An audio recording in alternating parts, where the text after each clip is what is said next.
Good afternoon, everybody. Can you hear me okay? It's amazing how one change to the RSVP list brings out a crowd of media. So Dad, thanks for coming out. I appreciate it. I obviously, the crowd is not here for me, so I'll keep this brief, but we're here for a reason. It's our 40th anniversary. So typically I try to bullet point the things I'm going to talk about, so at least I stay on script. I want to talk about beginnings, I want to talk about longevity, and I want to talk about the future. So for beginnings, the obvious thing, we're celebrating 40 years. There's no mathematical chance you get to 40 without a beginning at some point in time. And I'm not really good with details, but I think it was July 12th, 2012 in Roanoke, Virginia. There was a guy whose name escapes me, made a comment, "You didn't build that." And apparently the individual who said that never started a business. And there's something chronologically serendipitous about 40 years for Apache Stainless, because it was 20 years ago that I got the chance to start my own manufacturing business as well. So I have great appreciation for anybody who's taken that risk, who's sacrificed more than 40 hours a week, worrying about cash flow and doing all the things that you have to do to get it to the level that it's at. So it would be irresponsible of us to celebrate 40 years without acknowledging the gentleman who was the founder of the business, Dwayne Folks. So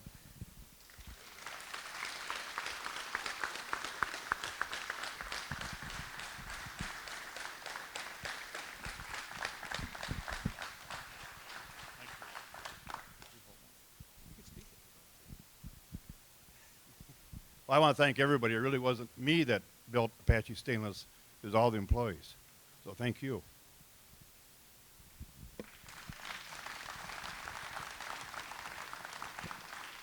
So we've got a plaque to present to Dwayne, and it says, presents Dwayne Folks in recognition of leadership, vision, and founding Apache Stainless Equipment Corporation 40 years ago.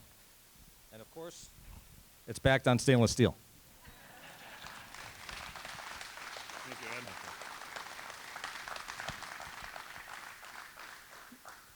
Now, Dwayne spoke about the employees of Apache Stainless, and that's point two, longevity. How do you make it for 40 years? Some of you can assume some real simple things. You have to make high-quality products. You have to take care of customers. You've got to have great employees, which we've got some of the greatest employees and fabricators in the state of Wisconsin. But you also have to do some other pretty basic things. If you work in manufacturing or commerce in general, is you have to manage your income statement. You have to be fiscally responsible. You have to match expenses to revenues and do all those fundamental things that are pretty important to business. And as I think about, and obviously the change of our RSVP list this week did certainly change some of the things that I wanted to talk about. Because I think it's pretty important that people understand the connection between what we do and the economy in general. And I like analogies. I think it adds some clarity to a lot of things. And we make our money on our shop floor. That's the simplest thing in manufacturing. When we add value to raw materials, that's what people pay us for. And I don't forget that for 1 second. And the employee owners of Apache Stainless know that I work for them, the management team, I work for them, and they work for the shop floor. This is where we make our money. So when we think about headcount ads, it's only a true headcount ad if it's to production. We have to increase our sales, we have to increase our volume to drive higher sales and higher profitability. Myself and our management team, they're corporate overhead. So the parallel to me is the ratio of shop floor to corporate overhead is the ratio of private sector to government. And we have to, in the private sector, if we don't keep that economic balance, we don't compete. And if we don't compete, we don't last 40 years. It's as simple as that. So we manage our sales and general administration as a percentage of sales to the 0.1% all the time. And if our production drops, overhead drops. And that's the inverse with government. When costs get high, we try to raise revenues. And that's not economically sustainable. And it hasn't been in the private sector, and it never will be. So the longevity of this business for 40 years, the greatest employees I've ever worked with, a great business plan, great products, fiscal responsibility, which Dwayne led up until he sold the business in 2006. And since then, we've been part of an employee-owned business, Dexter Apache Holdings, and we're currently 100% employee-owned. The redistribution of wealth through an ESOP is a phenomenal vehicle. We've got 155 employee owners in this business that collectively own $19.6 million worth of shares in this holding company. It's no small, we give away the watch at 5 years, but they also get a nice ESOP when they decide to call it a career. So this is a great place to be in skilled trades or a great career. Bullet point 3, the future. As I think about our long-range plans and the things that we need to do with our business, we can control the things we can control, our employees, our designs, our products, our quality. We don't ever control our markets, and we certainly don't control the economic climate. And that's why a lot of my friends and associates thinks I'm a blind follower of the governor. And that is absolutely not the case. Sorry to let you know that. We read from the same playbook. It's as simple as that. There's 4 fundamental economic drivers for the private sector. It's readily available logistics. There's a reason why the early settlers lived near lakes and rivers. It's so they could move products. It's readily available logistics and cost-effective, readily available and cost-effective energy. It's available workforce, which is a pacing item for us right now, as is energy if the EPA gets their way. And the 4th thing is commerce-friendly government. And that's what our next speaker, the guys you're really here to see, what he represents. Actually, he represents all 4 of those things. Those are the 4 legs of the stool that drive private sector growth. And that's what's happening in this state right now. Private sector growth is taking place. Our friends to the south, they have a horrible football team, but they also don't know how to manage their government. And their commerce is suffering as a result.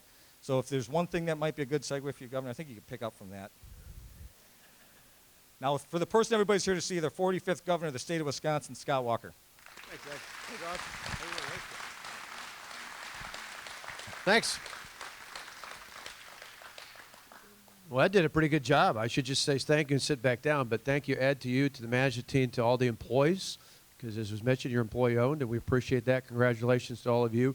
Dwayne, thanks for having the inspiration and all the work that goes. As Ed mentioned, when you start a business, when you run a small business, it's something that doesn't, it's not just a couple hours a week, it's a lifetime. It's a way of living. We appreciate that to you and your family for making that possible. I'm pleased to be here today to congratulate you all, but also to reinforce that it's not just about 40 years. It's about the legacy that you have here, and it's about reinforcing the values that Ed just talked about. So congratulations in a big way. This is exciting. Sometimes people think I come to Beaver Dam because of Walker's. No relation. I like the pie, but no relation. But we're glad to be here and to see the kind of the product, literally to see product right behind. But I first and foremost want to begin by thanking the employees who make this possible. Certainly even more so in ESOP when you think about an employee-owned entity. You know every single day that you've got to add value for the company to do well, and that's what you do, and we appreciate that. I think that's reflective of not just employee-owned companies, but the work ethic in the state to begin with. The reason why we do so well, the reason why we've consistently been one of the top states in the country when it comes to manufacturing specifically, and why we continue even at that to grow, is because the quality of our workforce. It's the people, the dedication, the quality, the commitment to the product and to the company that makes such a difference out there. And for that, we want to say thank you, because you're an inspiration to others, and that's really what helps us, encourages us to grow. Now, Ed, when you talked about those 4 points, that would have been a pretty good class. Now, the last part, we do our best. Mainly, it's just the government out of the way. More often than not, we're in the way. When it comes to costs of taxes, regulation, litigation, the more we can do, get government out of the way, the better off we are. We appreciate your comments about that. We've tried to make it better the last few years. There's still more work to be done. Every step, every day, we're trying to make it a little bit better so that you, the people who create jobs and value in the workforce and the workplace, can make a difference out there. But we try to help a little bit where appropriate and the partner in the other areas. Certainly you mentioned infrastructure. Rivers now these days, it's roads and freeways and highways and rail, and making sure we've got a strong infrastructure system in this state. That's something we can work together on, and we've been aggressive on the last few years. I know Representative Bourne is here. Senator Fitzgerald, I talked about a little last night. He wasn't able to join us today. He's actually got a commission meeting right now. Representative Bourne and others have been working with us on that. When you talk about thinking about having cost-effective, reliable sources of power, you particularly know it when it comes to manufacturing, how important that is. And that's something we try to work with, particularly with our utilities, to make sure that's possible, and making sure we've got as many quality choices when it comes to energy and power in this state. And then probably the most important thing where we can partner with, and that's the workforce. And I want to particularly thank you and the team here, because I know with others in the Manufacturing Alliance here in Dodge County in particular, you've been working with the local school district and others to work on youth apprenticeships, which we're pleased that the last few years we've seen. In fact, 2 years ago we saw a 10-year increase statewide in youth apprenticeships. We just know, a lot of people don't know this sometimes, but there's a website the state has called jobcenterwisconsin.com. And every week these days there's over 80,000 jobs listed on that website. Over 80,000 job openings out there. And sometimes people hear about jobs and they wonder, where are there good paying jobs? And we know where they're at. They're overwhelmingly in manufacturing. There's others in IT and computer related areas. There's some in healthcare. but there's a lot of openings for good careers in manufacturing. But particularly as here and across the state, as our workforce ages and gets closer to retirement, one of our big challenges, and Ed, you know this is the sort of thing your HR team probably wakes up sometimes in the middle of the night worrying about, and that is as our median age is higher when it comes to manufacturing, we've got to make sure there's a ready workforce coming up. And that means not just waiting until someone's looking for a job. We need to start as early as middle school getting our young people to realize there are great careers, not just jobs. There are great careers in manufacturing in particular. And so that's an area we want to continue to partner with. I know last November you had Reggie Newsom, our Secretary Workforce Development here, along with some of your leaders from your school board. We appreciate your investment in youth apprenticeships and being committed to that as part of the larger alliance, because if we're going to grow this state, we know there's an opportunity for higher wages and more jobs, but it doesn't happen unless there's enough people to fill those positions.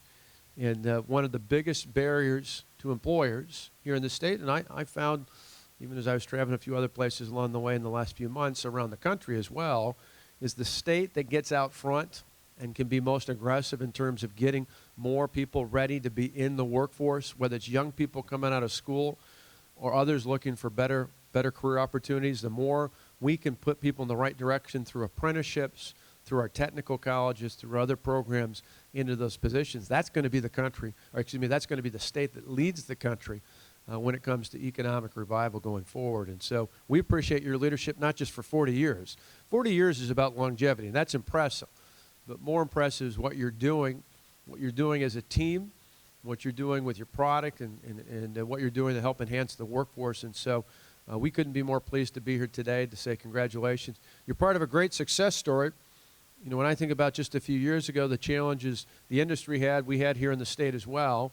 We came in January of 2011. The month before, the unemployment rate was just over 8%, 8.1%. Last month, it was down to 4.5%. So it's not quite cut in half, but pretty close, from over 8 to 4.5%. The rate at which people are working, sometimes called the labor participation rate, is almost 5 points higher than it is nationally. So more people are working than there are in the nation. More people are working here in Wisconsin than there are in the nation.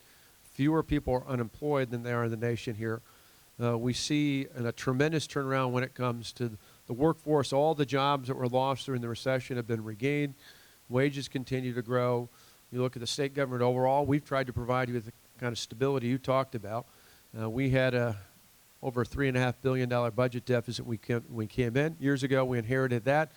The budgets now are balanced. The rainy day fund, if you can believe it or not, it's 165 times bigger than we took office. This last budget, Mark knows this, we had the lowest level of bonding in over 20 years. So we put your finances back in order. Our financial house is in order, which you might say, who cares about that? That's only an accountant who care about that. Well, that's important because it affects decisions that companies make about investments. You mentioned some of the problems they faced in Illinois. It's not just about the Bears and their team, but a lot of it's about, in the past few years, about making decisions about finances and whether or not the stability is going to be there. We've got the mayor here, and Beaver Dam's doing well, and other communities are doing well, and that's important because sometimes in other states when they're not doing well, employers start to second guess whether or not they want to stay there, or at least whether they want to grow there or not. We've sent a strong sign that the state is stable. We're ready to move forward. We're excited about the future.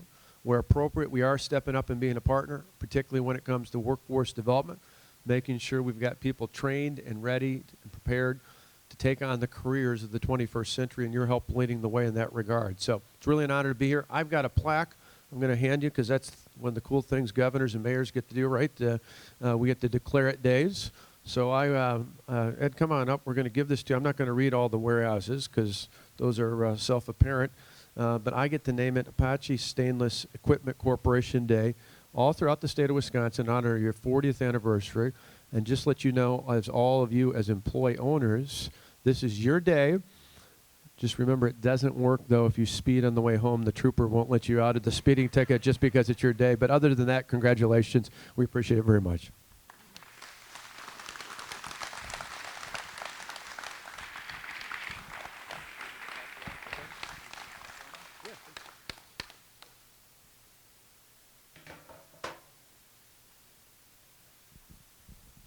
All right, I'm going to take the governor on a quick walk through. If everybody's free to hang tight, you're free to go out to the tent. You're free to do as you want to do. I believe the media is probably going to hang tight. So we'll be back in 10 minutes.